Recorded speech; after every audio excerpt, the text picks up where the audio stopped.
Hi guys, welcome to my YouTube channel. तो जैसा कि आप लोग देख सकते हैं, आज हम असाइनमेंट एमए द्वितीय सेमेस्टर का असाइनमेंट आप लोगों के साथ साझा कर रही हूँ। तो देख सकते हैं, सगुण भक्ति ये है, मतलब सब्जेक्ट इसका है सगुण भक्ति काव्य।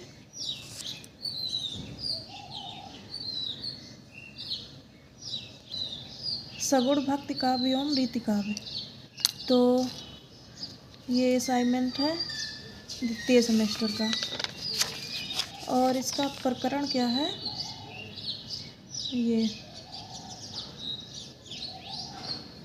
ये प्रकरण है मीराबाई के काव्य में स्त्री विद्रोह चेतना का स्वर। तो आज बात करते हैं मीराबाई की स्त्री विद्रोह चेतना क्या है। ये असाइनमेंट है, आप लोग इसको देखकर लिख सकते हैं। तो ये है मीराबाई भक्ति काल की सगुण भक्ति धारा के कृष्ण मार्गी धारा की कवयित्री हैं। उन्होंने कृष्ण को आराध्य मानकर अपने रचनाओं में भक्ति की है। उनकी कविताओं में एक और सामंती समाज में स्त्री की पराधीनता और यातना का बोध प्रतीत होता है, तो दूसरी ओर उस व्यवस्था के बंधनों का पूरी तरह निषेध और उससे स्वतंत्रता के दीवानगी की हद तक का संघर्ष भी है।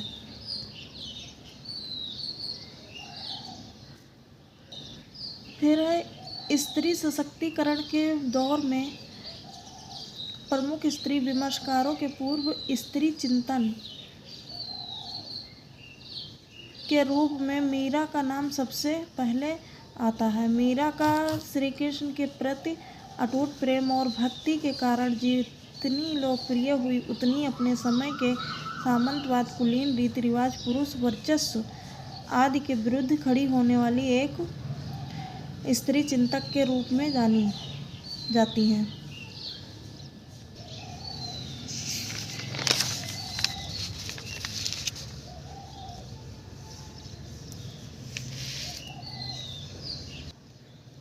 चूँकि मीरा तत्कालीन समाज में शोषित पीड़ित स्त्री के रूप में जानी जाती रही हैं, स्त्री चिंतक के रूप में समाज ने बाद में रेखांकित करना प्रारंभ किया। आधुनिक काल में साहित्य के केंद्र में स्त्री विमर्श में आने के बाद स्त्री चिंतन की परंपरा भी मीरा की भूमिका का चिन्हांकन समय की मांग है। पुरुष प्रधान समाज के दौर निर्धारित अपने दोयम दर्जे के पद को नकारती स्त्री अपने अधिकार और कर्तव्य स्वयं तय करना चाहती है। स्वयं के लिए तय किए गए अनुशासन के नियमों को संशोधित करना चाहती है। स्त्री नैतिकता के प्रतिमानों को पुनर्भाषित करना चाहती है। ऐसे समय में स्त्री चिंतक के रूप में मीराबाई का जीवन न केवल साहित्य और विषय है, बल्कि यह समाजशास्त्रीय अध्ययन और मनोवैज्ञानिक अध्ययन का भी विषय है। हिंदी भक्ति कवियों में इस सुदीर्घ परंपरा में मीरा ही एक ऐसी स्त्री है जो राजसी सुख सुविधाओं को त्याग दीनहीन पिछड़े लोगों के साथ उठती बैठती थी। उनको अपने समकक्ष मानकर सखा के रूप में उनके सुख दुख में सम्मिलित होती थी। मीरा का स्त्री चिंतक रूप भूमंडलीकरण के इस दौर में और अधिक प्रासंगिक हो गया। उसके बाद है स्त्री विद्रोह चेतना।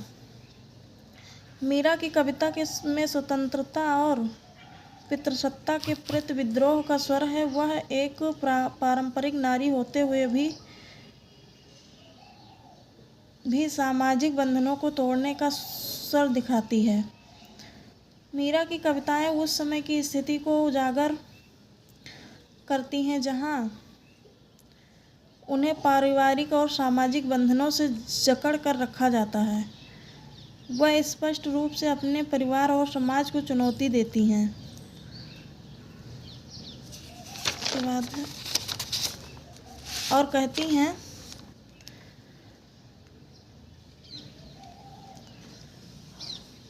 माई रे मैं तो गोविंदो मिल चली। कहती हैं अपने माई से कि मैं तो गोविंद से मिलने चली। इस पंक्ति के माध्यम से मीरा, यहाँ थोड़ा सा मिस्टेक हो गया है,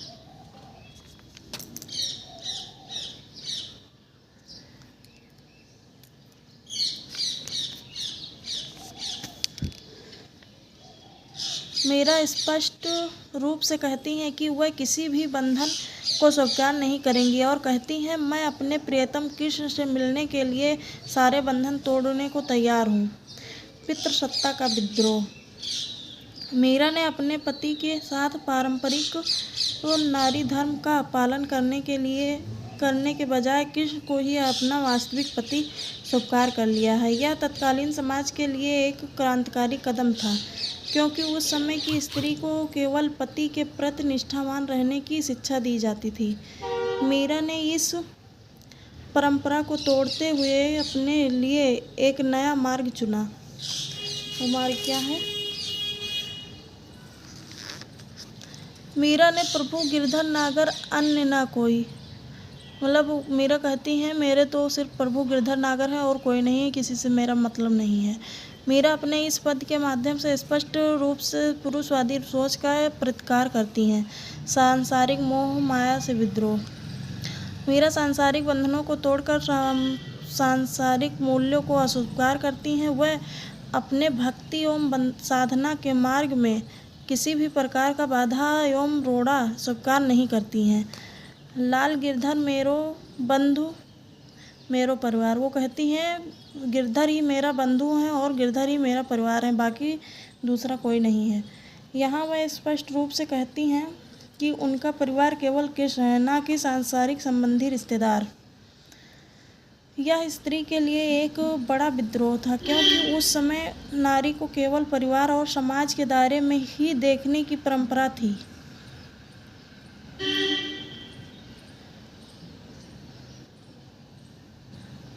मीरा के बारे में प्रचलित विभिन्न प्रवादों से यही संकेत मिलता है। 84 वैष्णवों की वार्ता में वल्लभ संप्रदाय के भक्त का गुणगान किया गया है तथा मीरा को भला बुरा कहा गया है।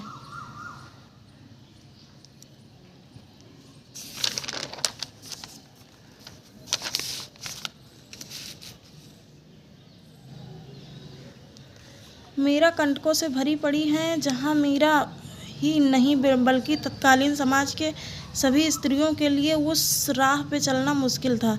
मध्यकालीन समाज का पूरा ढांचा पितृसत्ता से लवरेज है, जिसे मीरा इस बंधन को तोड़ देना चाहती है।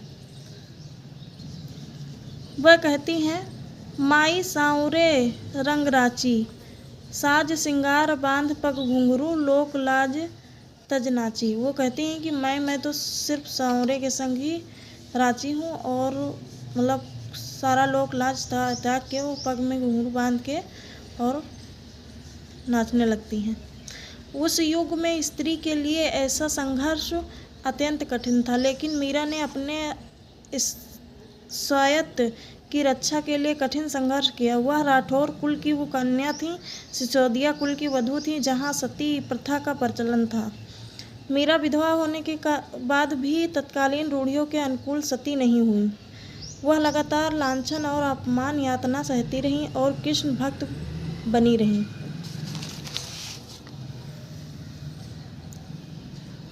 उन्होंने निर्भय होकर भ्रामक युग धर्म और लोक भय का सामना करते हुए कहती हैं भजन का करस्या सती न होस्या मन मोहया धड़ नाभि। मतलब वो कहती हैं कि भजन करेंगे लेकिन सती नहीं होंगे। भक्ति काल में मीरा का व्यक्तित्व सबसे क्रांतिकारी स्त्री का है। वह संपूर्ण स्त्री चेतना तथा स्त्री मुक्ति की बात करती हैं। राणा द्वारा विष का प्याला भेजे जाने पर वह यह कहती रहीं कि राणा जी मोहे बदनामी लागे मीठी, कोई निंदो कोई विदो मैं चलूँगी चाल अनूठी। मीरा की कविताएं सामंती रूढ़ियों के विरुद्ध संघर्ष की राह दिखाती है। ऐसा होना आकरण नहीं है। मीराबाई को स्वयं इन रूढ़ियों का शिकार होना पड़ा। वह युवावस्था में ही विधवा हो गई थी। इसके बाद मीरा श्री कृष्ण को अपना सर्वस्व मान बैठी थी।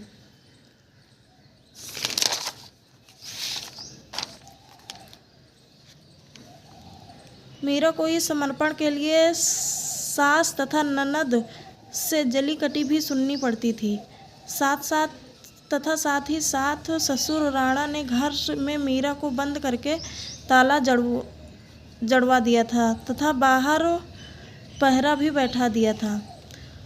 तो मीराबाई कहती हैं, सास लड़े मेरी ननद खिझावे, राणा रहिया रिसाए, पहरो भी राखो चौकी बिठायो, तालो दियो जड़ाए। मीरा को अपने परिवार के साथ साथ समाज की भी उन पर छीटाकाशी कर रहा था। कड़वा बोल लोग जग बोल्या, करस्या महरी हंसी। मतलब सभी लोग कड़वा बोलते थे और महरी भी हंसती थी उनके ऊपर। मीरा का बचपन से ही गिरधर गोपाल के प्रति विशेष अनुराग था और आरंभ से ही वह भगवान कृष्ण की उपासिका थी। मीरा ने अपने लौकिक पति को अपना पति नहीं माना।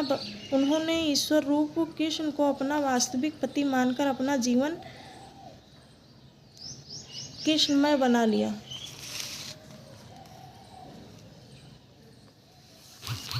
उन्होंने एक साधु से कृष्ण की मूर्ति को वह अपने साथ ससुराल ले गई थी। इस घटना से संबंधित अनेक लोक कथाएं प्रथा प्रचलित हैं। हे जोशी दाया हथेलवा, दीन नाथ का है तू तो बाया जुड़ा, जीवाणु हथेलवा दीनानाथ को रे, जोशी डवायो हथेलवा जुड़ाए। मीरा को संसार किस तरह 7 फेरों में बांधना चाहती है और मीरा उसके उलट फेरे लगाती हैं कि वे खुलते जाते हैं और आत्मा का सहचर उससे लिपटता जाता है। यही तो स्वाधीनता है, ना कि आप दूसरे को बांधना चाहें, दूसरे इनकार न कर सकें। मीरा का कृष्ण भक्ति में नाचना और गाना राज परिवार को अच्छा नहीं लगता है और तमाम तरह के प्रतिबंध लगाए जाते हैं। हैरी महासु हर बिन रहियो न जाए, सास लड़े मेरी ननद खिझावे, राणा रहियो रिसाए, पहरो भी रखियो चौकी बिठायो, ताला दियो जड़ाए, पूर्व जन्म की प्रीत पुरासी, सौ क्यों छोड़ी जाए, मीरा के प्रभु गिरधर नागर और नावे महरी दाए।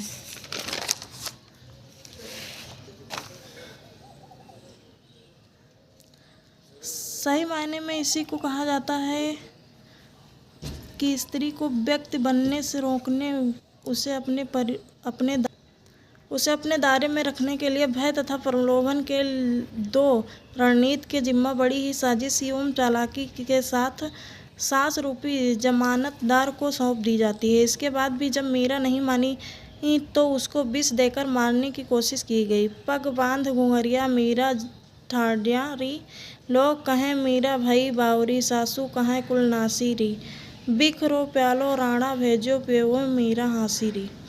मीरा ने अपने जीवन के कष्टों का संकेत जगह जगह अपने पदों में किया है। मीरा का विषपान मध्यकालीन नारी का स्वाधीनता के लिए इस संघर्ष और अभस्त एवं संघर्ष से प्राप्त तोष है। विष मीरा का लौकिक यथार्थ है और अमृत उनके भाव जगत का परमार्थ है। सिसोदिया राणो प्यालो में हो क्यों रे पठायो, भली बुरी तो मैं नहीं कीन्ही, राणा क्यों है रिझायो, धाने म्याहे देह दियो है, प्यारो हरिगुण पायो, कनक कटोई लय विष घोल्यो, दया राम पांडो लायो। कई बार मीरा राणा को ललकारते हुए कहती हैं कि राणा तुम आदमियों में सब इतने गुणहीन हो जितने वृक्षों में कैर। मीरा के पदों में प्रेम पीर की मार्मिक कसक समाई हुई है। घर परिवार के उपालंब का व्यंग कष्ट मीरा को ताकत देखते हैं। मानना होगा कि मीरा के पदों में अबला की दयनीयता नहीं बल्कि झेलने का साहस है। स्त्री चेतना का सौंदर्य। इसी कारण मीरा अपना घर बार लोकलाज सभी कुछ त्याग कर वह द्वारिका और वृंदावन गई। वह जहाँ जाती थी वहाँ लोगों का सम्मान मिलता था। इसी दौरान उन्होंने तुलसीदास को पत्र लिखा था और क्या कहा था? स्वस्थ श्री तुलसी कुलभूषण दूषण हरन गोसाई, 12 बार प्रणाम करहूँ अब हरहूँ शोक समुदाई। साधु संग अरु भजन करत गह देत कलेश महाई, मेरे पिता माता के समूह हरि भक्तन सुखदाई, हमको कहाँ उचित करबो सो लिखिए समझाई। तो तुलसीदास इसका उत्तर देते हुए कहते हैं,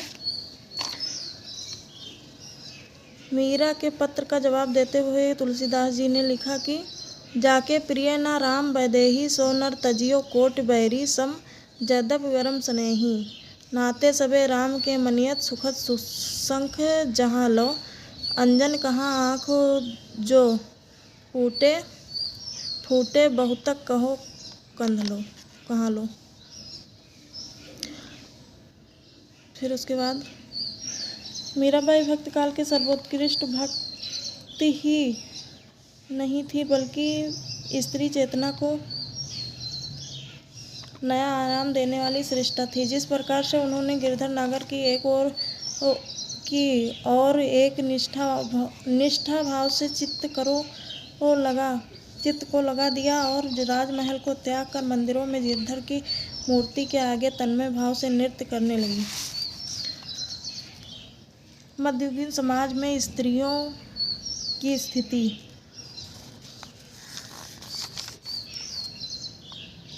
मध्ययुगीन समाज में स्त्री की भूमिकाएं आज भी स्त्रियों के विभिन्न थीं।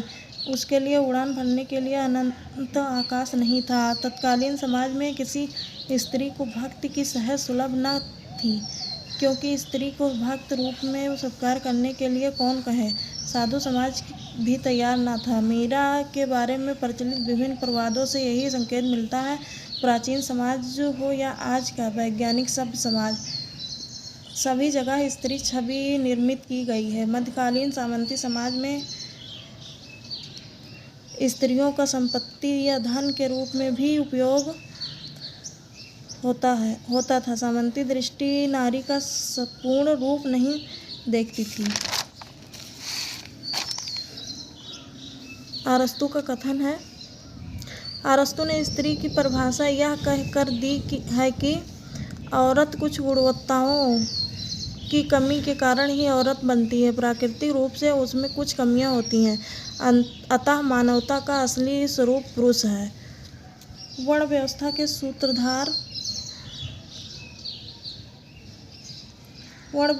सूत्रधार मनु ने प्रत्येक व स्त्री को पराधीनता को समाज के लिए अनिवार्य बताया। पुरुष सत्तात्मकता कि इस निरंतर मजबूत होती हुई प्रवृत्ति का ही प्रभाव था कि स्त्री के बारे में सभी भक्त कवियों के विचार एक से नहीं हैं। यद्यपि कबीर की सामाजिक चेतना अत्यंत प्रखर है, लेकिन उनके स्त्री संबंधी विचारों पर उस युग की गहरी छाप है। नारी कुंड नरक का बिरला थामे बाग, कोई साधुजन उबरो सब जग मुआ लाग।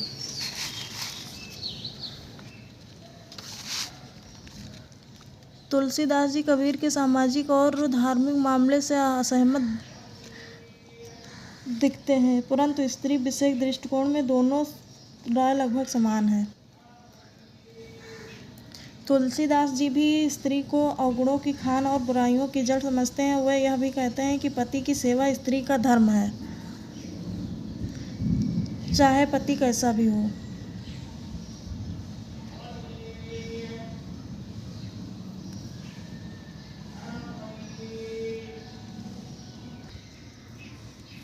सहज अपावन नारपति सेवत शुभ गति लहे।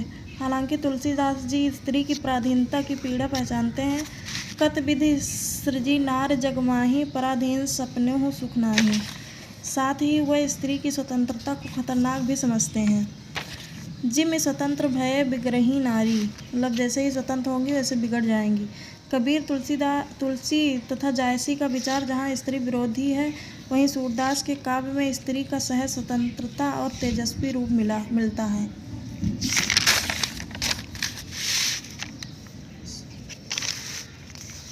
स्वतंत्रता की मांग। मीरा ने अपने काव्य में स्वतंत्रता की मांग की है, जो महिलाओं अपने जीवन में स्वतंत्रता से रहने का अधिकार देती हैं। मीरा की भक्ति और प्रेम की अभिव्यक्ति। कृष्ण के प्रति भक्ति। मीरा ने अपने काव्य में कृष्ण के प्रति भक्ति की अभिव्यक्ति की है, जो उनके लिए प्रतीक और स्वतंत्रता और आत्मसम्मान की है। प्रेम की अभिव्यक्ति। मीरा ने अपने काव्य में प्रेम की अभिव्यक्ति की है, जो उनके लिए एक प्रतीक है, स्वतंत्रता और आत्मसम्मान की है। मीरा एक तो स्त्री दूजे राजघराने की। मीरा एक तो स्त्री दूजे राजघराने की स्त्री, फिर ऊपर से बधू होने के कारण उसकी साधना कबीर से भी कठिन है, अतः उसका विद्रोह कबीर से भी महंगा है और कीमती है। जिस तरह तस्लीमा का संघर्ष सलमान रुश्दी के संघर्ष से कठिन और कीमती है। एक साथ वह राजसत्ता, पितृसत्ता, सिसोदिया कुल की मर्यादा, कुलकानी और सामंती समाज की रूढ़ियों से लड़ रही थी। उस युग के सामंती परिवेश तथा पुरुष प्रधान समाज में पति को परमेश्वर मानने वाली हिंदू स्त्री का परमेश्वर को पति मानने का अधिकार आसान नहीं था। भक्ति काल की मीरा लैंगिक दमन और शोषण के विरुद्ध स्त्री की निरंतर संघर्ष को दर्शाती हैं। मीरा की कविता में संत भक्तों से अलग एक पीड़ित वंचित स्त्री का दुख है। असंतोष इतना मुखर प्रतीत होता है कि जो मीरा की छवि निर्मित करने के लिए पर्याप्त है।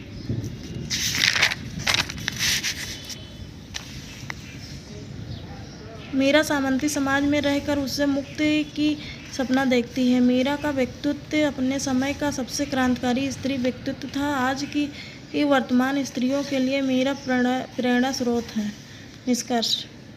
मीरा के काव्य में स्त्री विद्रोही चेतना एक महत्वपूर्ण विषय है। वह अपनी स्वतंत्रता और आत्मसम्मान की लड़ाई में अपने प्रेमी कृष्ण को अपना साथी बताती है। निष्कर्ष में यह लिखना है। और अपने समाज और परंपराओं के प्रति अपनी सहमति को व्यक्त करती है। मीरा का काव्य न केवल भक्ति और प्रेम की अभिव्यक्ति है, बल्कि वह स्त्री की स्वतंत्रता और आत्मसम्मान की लड़ाई का भी प्रतीक है। मीरा भारतीय समाज में स्त्रियों को बनाने वाली पितृसत्तात्मक विचारधारा, सामंती व्यवस्था और धार्मिक विधि विधानों का उल्लंघन कर अपनी शर्तों पर जीवन यापन करती है। यह है मीरा बाई का विद्रोही चेतना। तो आप लोग इसको देखिए और अपना असाइनमेंट इसी से बनाइए।